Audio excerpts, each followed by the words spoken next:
Never up, never down, never. Like a theme in a song, clever. Feeling high.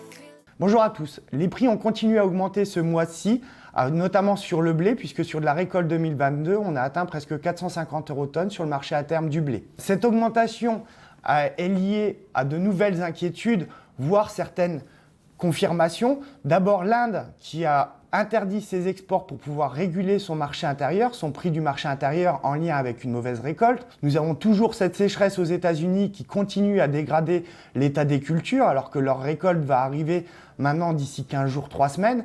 Et aussi cette sécheresse en France et dans une partie de l'Europe qui continue à inquiéter très fortement. En effet, sur les 15 derniers jours, on a eu de très fortes chaleurs, notamment localement, qui ont baissé le potentiel des récoltes en blé, mais surtout dans les cultures de printemps, de type orge de printemps.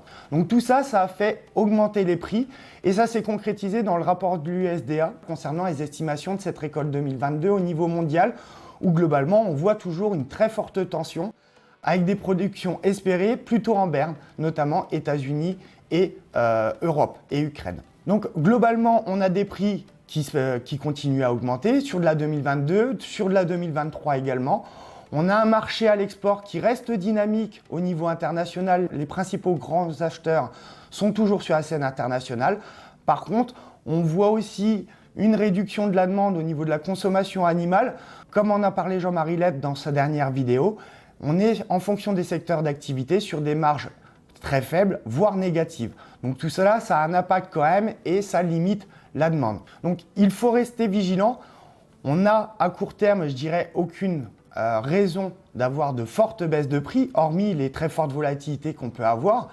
Mais cette situation de mai 2022, où on voit une dégradation des potentiels de rendement, montre aussi l'intérêt de pouvoir, quand on parle de sécurisation, bien sûr, il y a une partie de vente physique, mais aussi le fait de se protéger en achetant des options, des puts, ce qui permettent justement de ne pouvoir sécuriser un prix minimum garanti. Bien sûr, ça a un coût, mais sans engager de physique derrière. Maintenant, concernant le colza, on a toujours des prix qui sont élevés avec des volatilités importantes. Si on prend la semaine dernière, le plus haut a été à 880, le plus bas a été 806.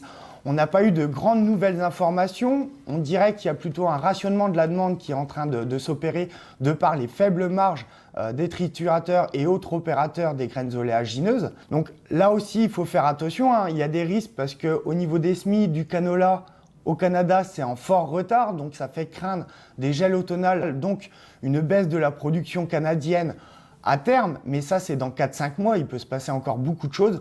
Et donc il faut rester vigilant, c'est vrai qu'on a des très bons prix, mais globalement, on sait aussi que lorsqu'on a un rééquilibrage qui s'opère, imaginons que l'Ukraine finalement sorte une production tout à fait correcte qui permette d'alimenter le besoin en Europe et le Canada qui fasse une production tout à fait correcte, un rééquilibrage vu les niveaux de prix qu'on a peuvent entraîner des variations de prix importantes.